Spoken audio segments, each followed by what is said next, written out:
Olá pessoal, tudo bem com vocês? Sejam muito bem-vindos ao canal Ronald Play e a mais um vídeo do projeto Casa Portuguesa. Pessoal, já vai se inscrevendo, deixando o teu like e vamos seguir. Hoje nós vamos falar sobre figuras de linguagens. Mas antes, vamos entender o que são essas figuras de linguagens. São formas linguísticas usadas para exprimir o pensamento de modo original e criativo.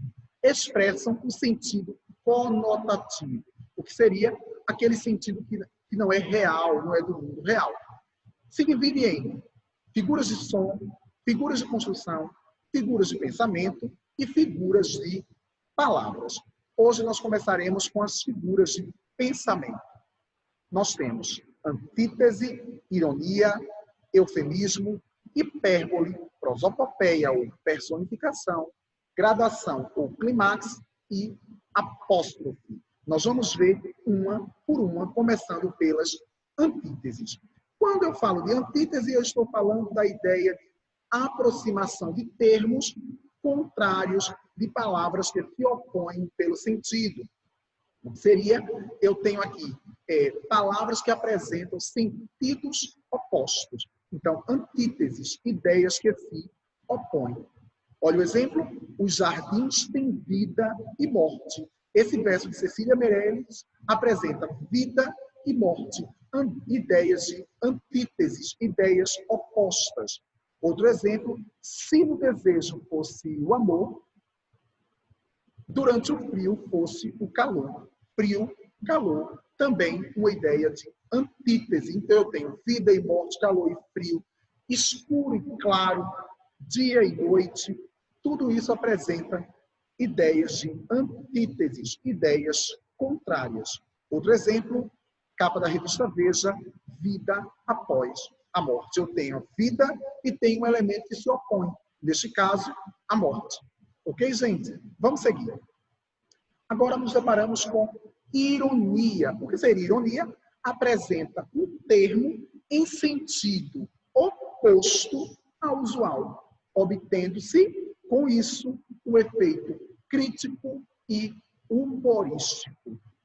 O que seria? Quando eu digo uma coisa e, na verdade, eu estou pensando outra. Isso é uma ironia. Olha o exemplo. Fale mais alto. Lá da esquina ainda não dá para ouvir. Outro exemplo. Que pessoa educada entrou sem cumprimentar ninguém. Então, vejam que a ironia, ela apresenta uma ideia diferente daquilo que eu disse. Ou seja, eu digo uma coisa, mas na verdade eu estou pensando outra. Neste caso, a figura de linguagem utilizada, no caso, a figura de pensamento, foi a ironia. Vamos seguir. Nossa, você pescou todos? Aí o rapaz bem grosso diz, não. Alguns são peixes suicidas que se atiraram dentro do meu balde. Olha a ironia para provocar humor ou uma crítica. Nos deparamos agora com o eufemismo. O que seria eufemismo? Consiste em atribuir, em substituir uma expressão por outra menos brusca, ou seja, diminuir o peso, o efeito. Procura-se suavizar alguma afirmação desagradável. Exemplo, Vossa Excelência está faltando com a verdade, uma vez que ficou comprovado que na sua gestão houve desvio de dinheiro público. Usou o termo faltando com a verdade para substituir o termo mentindo. Da mesma forma que usou o termo desvio de dinheiro público no lugar de roubo. Outro exemplo prático e simples sobre eufemismo é quando alguém morre e a gente diz partiu para a glória, partiu dessa para melhor, foi para a casa do Pai, está ao lado de Deus. Percebam que isso é um eufemismo, está suavizando a ideia e suavizando o termo central, o termo principal, para diminuir aquele impacto. Ok, pessoal? Vamos para mais um exemplo? Aqui nós temos o exemplo, demarcação das terras indígenas. O termo demarcação foi usado de maneira eufemista, porque, na verdade, a gente está falando aí de assassinatos, né? Na verdade, essa charge aí quer mostrar isso, tá bem? Então, foi eufemista quando utilizou o termo demarcação. E agora nós temos a hipérbole. Gente, quando eu falo de hipérbole, eu estou tratando da ideia de exagero, exagerar uma ideia com a finalidade enfática, de enfatizar. Olha o exemplo, estou morrendo de sede, em vez de dizer estou com muita sede. Outro exemplo, não vejo você há séculos. Ninguém viveu séculos, em vez de dizer há muito tempo. Então, a hipérbole é a ideia do exagero. Olha outro exemplo. Aqui nós temos um anúncio publicitário de uma faca. Ó. Olha o que acontece aqui. A faca na tábua ali corta tanto a faca quanto a tábua, quanto a cenoura. Então, isso é um exagero, isso é uma hipérbole. Outro exemplo aqui, de Roberto Frejá, a música Por Você. Por você, eu dançaria tango no teto, eu limparia os trilhos do metrô, eu iria a pé do Rio a Salvador. Eu aceitaria a vida como ela é, viajaria a prazo para o inferno, eu tomaria banho gelado no inverno. Pessoal, isso são hipérboles, ideias que exprimem, que expressam ali o exagero. Certo? Vamos seguir, gente. Aí agora a gente se depara com a prosopopeia ou personificação. Consiste em quê? Em atribuir a seres inanimados características que são próprias de seres reais.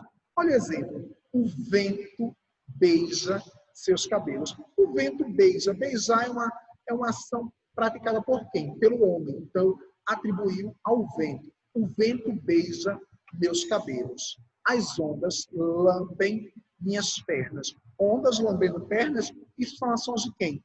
Humanas. Esses são versos de Lulu Santos. Aí ocorreu uma prosopopeia ou personificação. Olha o exemplo, TV de cachorro. Dizem que se assinarmos a TV a cabo, vamos poder ver mais de 100 diferentes tipos de frango. Por que tem uma personificação aqui?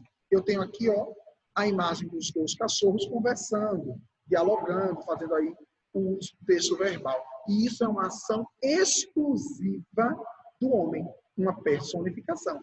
Eu passei características humanas para seres inanimados, para seres que não são humanos. Outro aqui nós temos o monólogo do macaco, de José Emílio Pacheco. Vamos lá. Nascido aqui na jaula, eu, babuíno, o primeiro que aprendi foi o mundo. Por onde quer que se olhe, tem grandes e grades. Não consigo ver nada que não esteja entegrecido por grades. Dizem a macacos livres. Eu só vi infinitos macacos prisioneiros, sempre entre grades. E de noite sonho, com a selva oriçada por grades, vivo apenas para ser visto. Chega a multidão chamada gente. Gostam de me atiçar, se divertem. Quando minha fúria faz as grades ressoarem, minha liberdade é minha jaula. Só morto me tirarão dessas grades brutais. Percebam que eu tenho aí um macaco, o monólogo, o próprio macaco, personificando ações humanas de falar.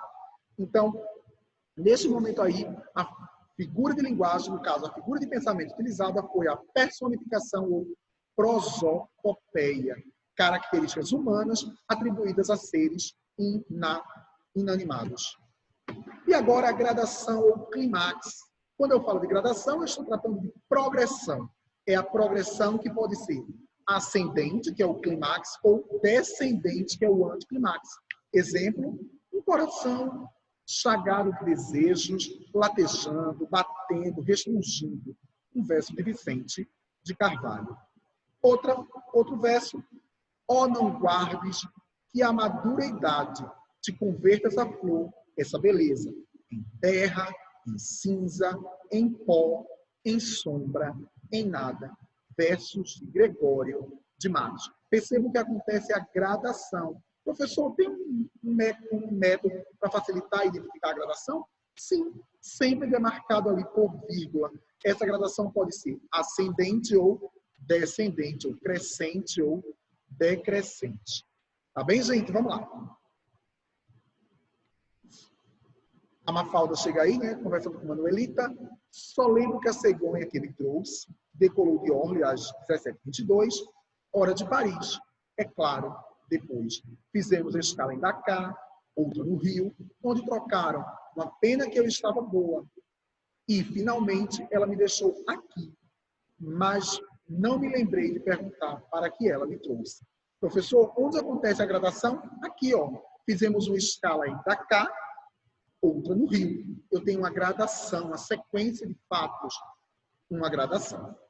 Tá bem, gente? Vamos lá? E agora a apóstrofe consiste na interpelação enfática a alguém ou alguma coisa personificada. O que seria? É o chamamento, a invocação, a interpelação. Senhor Deus dos desgraçados, dizei-me vós, Senhor Deus. Verso do Castro, eu estou chamando, eu estou interpelando. Outro exemplo, eu tenho aqui o enredo da Unidos da Tijuca, escola de samba carioca. Ó, meu Pai, o seu amor é a receita. Iluminai, que não me falte pão na mesa. Derrame igualdade, prosperidade. As bênçãos do céu. Se Deus é por nós, escute a voz que vem do meu porém. Gente, aqui, se você perceber, o ó meu Pai é uma interpelação, não é? Já estou fazendo aqui uso da apóstolo, eu estou interpelando alguém. Mas, ao mesmo tempo que eu faço isso, quando eu sigo, quando eu falo derrame igualdade, prosperidade, eu tenho aí uma gradação. Percebam a ideia que vai acontecendo gradativamente. Derrama igualdade, derrama prosperidade.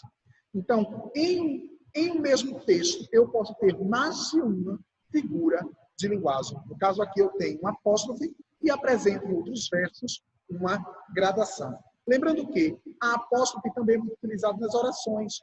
Pai nosso que estás no céu, santificado seja o vosso nome. É o Pai nosso aí, interpelando. Outro exemplo, época política, os políticos fazem muito, chamam, clamam, interpelam.